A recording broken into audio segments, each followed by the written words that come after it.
నేను లక్ష్మి బులెటిన్లో డీటెయిల్స్ చూద్దాం. మంత్రి పదవిపై మునుగోడు ఎమ్మెల్యే కోమటిరెడ్డి రాజగోపాల్ రెడ్డి మరోసారి సంచలన కామెంట్స్ చేశారు. ఖమ్మం జిల్లాలో 9 మంది ఎమ్మెల్యేలు ఉంటే 3కి మంత్రి పదవులు ఇచ్చారు. అదే ఉమ్మడి నల్గొండ జిల్లాలో 11 మంది ఎమ్మెల్యేలు ఉన్నా ఇక్కడ కూడా 3కి మాత్రమే మంత్రి పదవులు ఇవ్వడం ఏమిటి అని ప్రశ్నించారు. తనను పార్టీలోకి తీసుకునే సమయంలో తామిద్దరం అన్నా తమ్ముళ్లమని తెలియదా అని సీఎంని పరోక్షంగా ప్రశ్నించారు.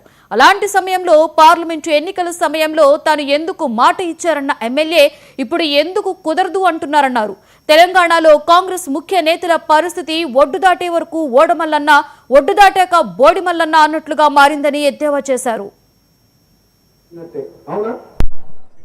నన్ను గెలిపించుకున్న ప్రజలకు నన్ను అవమానిస్తే వాళ్ళు అవమానించినట్టు కదా. మునుగోడు ప్రజలకు అన్యాయం చేసినా రాజగోపాల్ రెడ్డికి అన్యాయం చేసినట్టు. మీ అందరికి అన్యాయం చేసి ఇక్కడ అభివృద్ధికి నిధులు రాలేదంటే నేను శాసనసభ్యునిగా నేను సంతోషంగా ఉంటానా? అంటే మీకు అన్యాయం జరిగితే నాకు అన్యాయం జరిగినట్టు కాదా? అందుకనే ఎప్పుడంట నాకు అన్యాయం జరిగినా పర్వాలేదు, కానీ మునుగోడు ప్రజలకు అన్యాయం చేయొద్దని గతంలో చెప్పిన ప్రభుత్వానికి ఇప్పుడు కూడా చెప్తున్నా. సరే, నాకు మీరు మాట ఇచ్చినప్పుడు ఇద్దరు, కానీ అప్పటిదాకా మాత్రం మునుగోడు అభివృద్ధికి మాత్రం సహకరించండి, ఒక్క రూపాయి కూడా ఆపేస్తున్నా. ఇస్తామన్న మాట ఆలస్యమైంది, సమీకరణలు కుదరలేదని అంటున్నారు.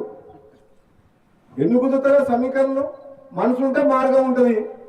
ఎవరు పుల్ల పెడుతున్నారు రాకుండా ఎందుకు కుదురుతారో సమీకరణలు?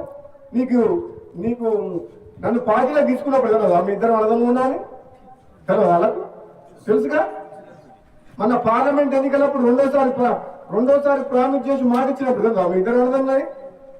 అంటే అది ఎట్లుందంటే మునుగోడు ప్రజలకు అవమానం జరిగినట్టే.